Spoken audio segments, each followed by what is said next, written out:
Hello, my name is Vincent Rolliard.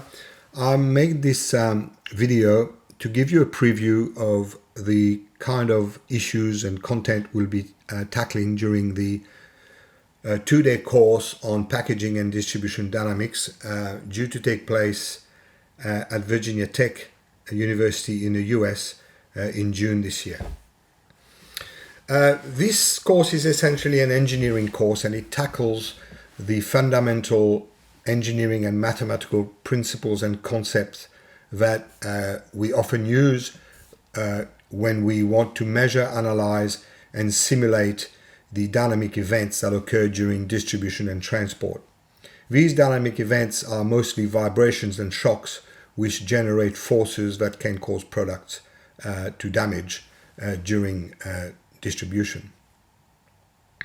The main purpose of a course is to give you some ability or some level of ability to critically assess the suitability of various instruments for measuring distribution hazards, what instrument to use and how to use them, to undertake the correct planning for the measurement and analysis of these complex quantities, to undertake mature and sophisticated analysis of measured distribution hazards, and critically assess various test protocols to make sure that you use the correct test for the specific condition or scenario that you have in front of you, and also finally to help you design optimum packaging system as for specific products or scenarios. One of the first things we do in the course is do some fundamental mechanical engineering, looking at how physical systems are modeled using fundamentals elements such as inertial elements, damping elements, and spring elements. This approach is used throughout engineering. We use it to design buildings, aeroplanes, bridges, cars, anything that moves that is susceptible to move or to vibrate due to some dynamic input. We use this approach. And this approach is very useful because it allows us to carry out some prediction on how these systems will respond, how they will move or vibrate given a particular type of excitation, whether it's a shock excitation, a sinusoidal input, or a random input. You will see some mathematical expressions throughout the course. This doesn't mean you need to be a mathematician to understand the course. I will make sure that every single mathematical equation can be understood in a non-mathematical sense. Graphics, simulations, and demonstration will be used to bring these mathematical expressions to life so that anyone can understand what they mean and their use. We'll be using quite a few pre-recorded physical demonstrations, such as in this case where we are looking at systems with different resonant frequencies and we see how they actually respond and move and vibrate due to various excitations. We'll also be looking at some real-life examples where we use vibration to analyze and observe the behavior of a system. So on the left-hand figure, you will see a tray of mangoes being subjected to swept sound vibrations so that we can observe the kind of resonance behavior the product undergoes. As I mentioned before, frequency analysis is an important part of analyzing random dynamic process. And even though we will include some mathematical fundamentals on the analysis, on the frequency analysis, the course will include.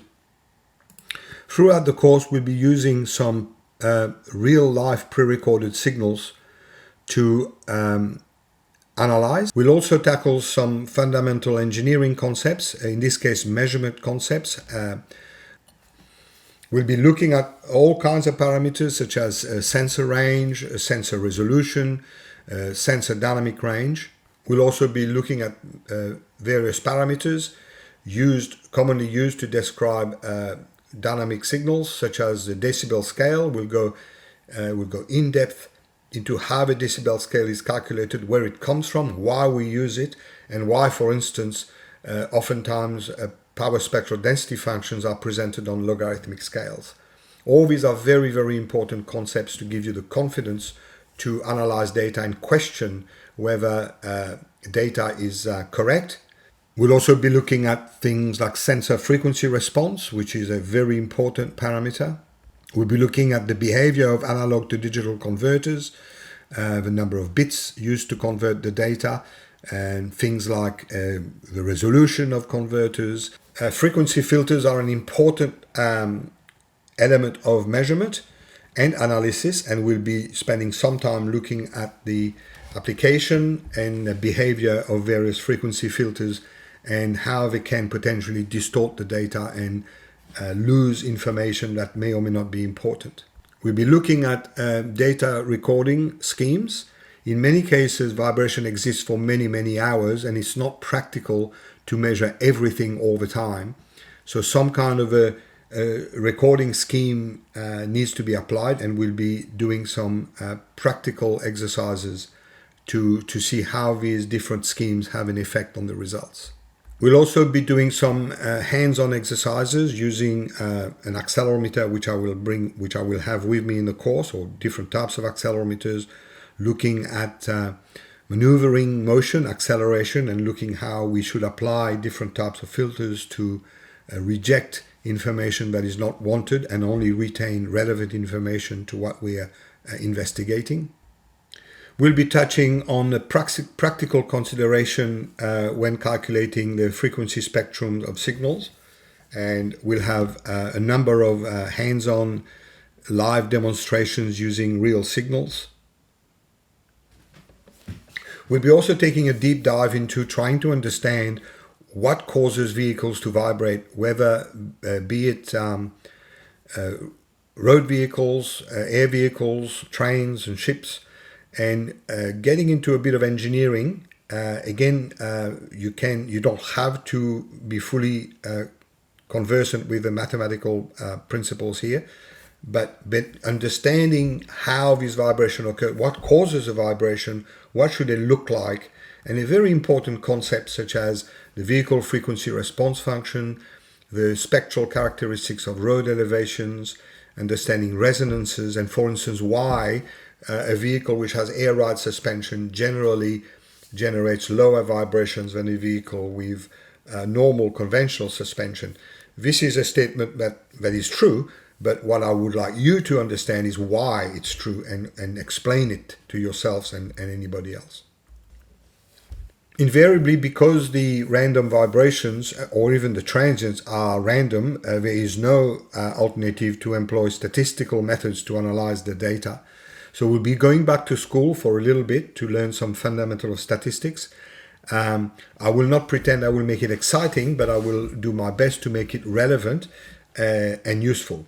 We'll be using some real data to calculate various statistical parameters and distribution. We'll also spend some time working on how to interpret these statistical distribution, how to visualize them, and how to draw conclusions on them. And more importantly, what do they mean in terms of transport and package vibration and product vibration. We'll be spending some time dealing with shocks. Shocks can be random, they occur unpredictably, and they require a different way to analyze them. We'll be touching on something called a shock response spectrum, how to calculate them, and more importantly, how to interpret them, and what do they mean for your product and issues with resonance. We'll then do quite a few sessions with hands-on activities where we'll have some data recorders with us, and we'll, as a group or as multiple groups, decide how to configure these recorders, collect some data, and analyze the data and investigate how the various measurement configurations give us different results. Towards the end of the course, we'll move towards simulation. We'll again go through some fundamental concepts on how data is simulated based on particular statistics and power spectral density functions. And this is an important part of a course because it should give you the confidence to use the very powerful vibration controllers and vibration test systems we have that exist today in a more useful way, in a more potent way.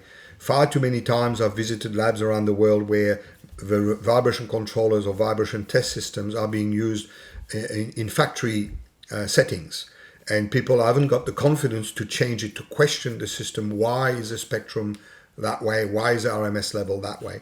This part of the course will hopefully give you the confidence to understand this and question it and actually change the way you can do the testing. We'll spend some time also looking at test protocols from the usual suspects, ISO, ASTM, ISTA, and try and understand why these sort of test PSD functions look the way they look, and try and unravel it, looking at some more recent development in terms of proposal on using different types of PSD function to simulate vibrations, and also looking at the all-important issues of test RMS levels and test duration. We'll try and answer the question why most test standards prescribe test durations of 3 or 4 hours, whereas many trips last 10 or 20 hours, and looking at how this time compression works and whether we should employ it and what are the implications. We'll also be looking at some latest development on how to decide on the various test levels, and looking at the parameters that affect the RMS levels or the vibration levels of different types of vehicles or different scenarios. I hope this gives you a taste of what will be tackled in the course, and I look forward to seeing you then. Goodbye.